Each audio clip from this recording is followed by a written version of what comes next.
Dakar race was launched by title holder Stéphane Péterancel, the multiple Dakar winner on 2 and 4 wheels, was indeed the first to take off for the day special.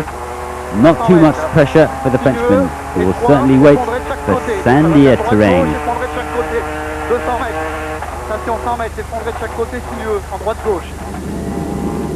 Well, anyway, it certainly didn't go as expected for Peter, who suffered a puncture on this 83-kilometer course.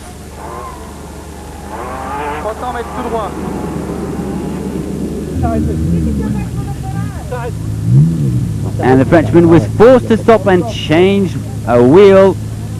At the end of the day, Peter Hansel lost over 4 minutes and eventually managed 12th position. So a bit of an upset for Stéphane Péterancel. Probably wasn't expecting to puncture on these muddy paths. But the man of the day was Senor Carlos Sainz, a first experience on the Dakar and a first special success. After the house, around the house, slow is right. The Spaniard took his Volkswagen Race Touareg to victory, clocking a final time of 56 minutes and 20 seconds.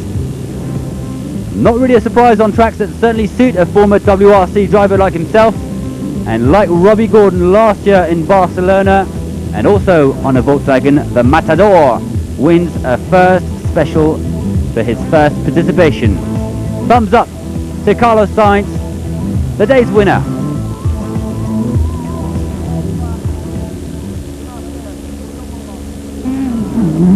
And one man that had announced that Sainz would be the one to beat was Portugal's Carlos Sousa. As expected on tracks that he almost knows by heart, the national hero clinched second spot, 1 minute 30 seconds adrift. Certainly a great satisfaction for all the Portuguese fans massed on the side of the road. So an impressive start for the Nissan Pro Truck driver, who certainly would have preferred victory at home. Also, a former WRC specialist, Bruno Sabi, was expected to be one of the day's favourites. Well, he lived up to expectations, finishing third, 1 minute 51 seconds behind his Volkswagen teammates. Just behind Sabi was another glorious competitor, Jutta Kleinschmidt, fourth of the day. German finishing 2 minutes and 24 seconds adrift.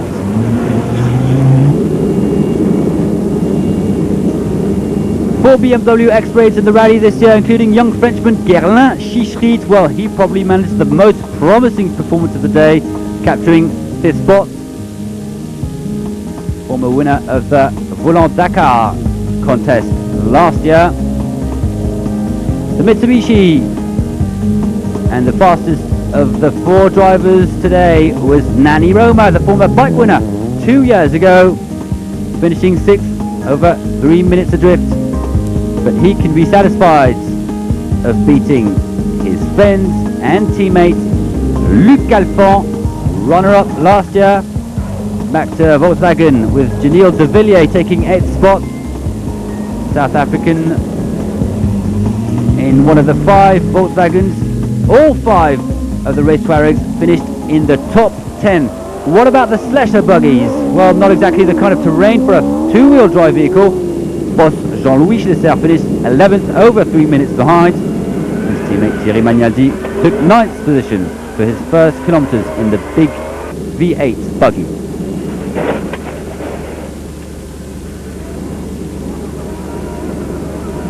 Il virage à droite tout de suite.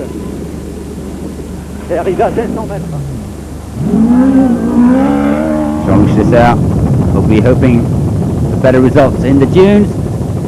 One of the other BMW boys, Nasser Al Attiyah of Qatar, had to settle with a rather disappointing 19th position, over 6 minutes behind. He'll also certainly be more impressive in Africa, driving his X3. Beautiful sceneries in the Algarve area. the big hammer of Robbie Gordon. The American finished in a promising 14th spot. A winner of several stages last year on a race Touareg. Eric Vigoureux of France, also on a buggy, who had to settle with 28th position. And a lot of fans on the side of the roads of the tracks to watch Stéphane Horard on his race Touareg, 21st today.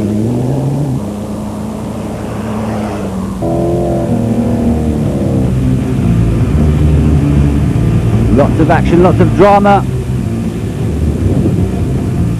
lots of mud.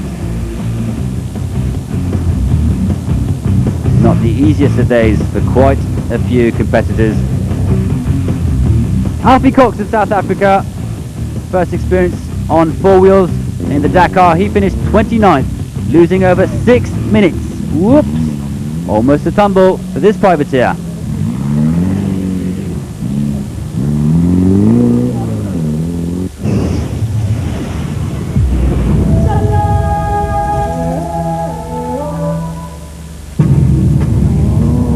So victory on this first special for Carlos Sainz in a time of 56 minutes 20 seconds ahead of Carlos Souza. Daniel de Villiers is 8th, the 5 Volkswagens in the top 10, with Mark Miller in 10th position.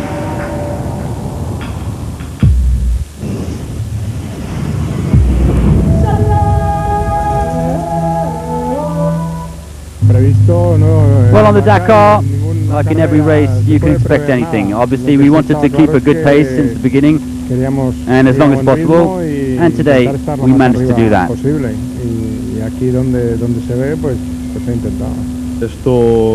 I'm quite satisfied. We did our best to set the best time, but Carlos Sainz did very well. He's a fantastic driver.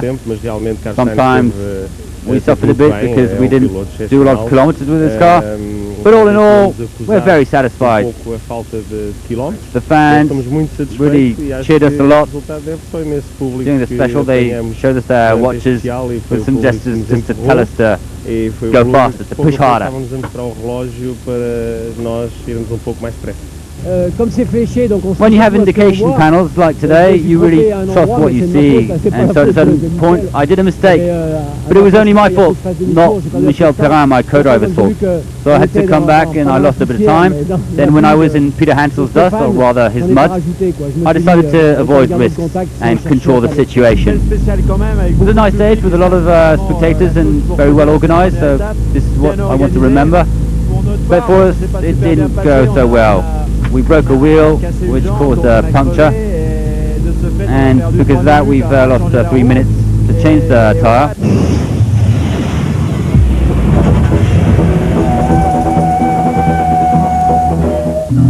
And the truck race, I look back at what happened yesterday. The big story concerned the DAF trucks who failed to go through scrutineering.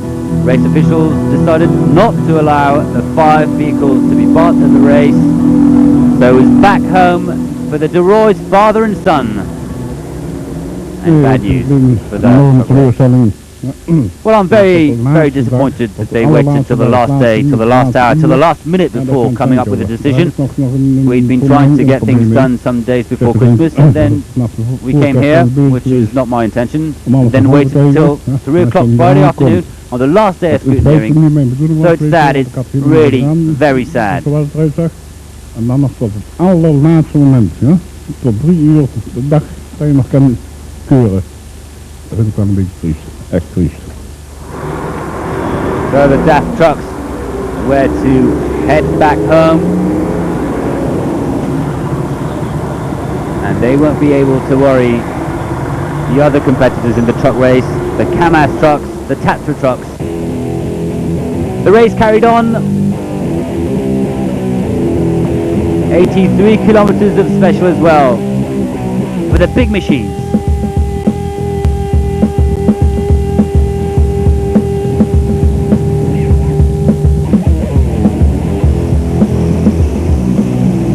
And already an upset in this truck class. Fidaus Kabirov, last year's winner, lost over 30 minutes today in this special. Already a blow for the Russian. Victory, however, remained in the KAMAZ team. Vladimir Chagin, a 4-time winner of the event, clinching the fastest time in 1 hour, 12 minutes and 59 seconds. Heavy braking there for the Russian Dakar champion. A good performance indeed for another former WRC driver, Miki Biatsion, a world champion in WRC, who finished second on the day, 2 minutes and 20 seconds adrift. Third position for Andre de Azevedo, the Brazilian, on his Tatra truck, over 3 minutes adrift. And another former WRC driver, Markku Allen of Finland, finished in 4th position.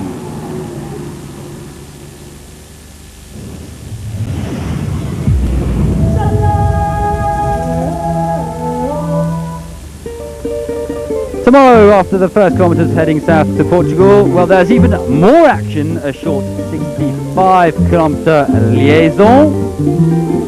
And then for the first time in Dakar history, a stage of over 100 kilometres on European soil, fast and mountainous tracks, the thrill of riding and driving, and the beauty of a sight sometimes that might remind you of Pikes Peak in Colorado. And then it's a full 100-kilometre liaison to Malaga and a boat crossing to Nador and Morocco. Dakar carries on tomorrow, and then it'll be Africa.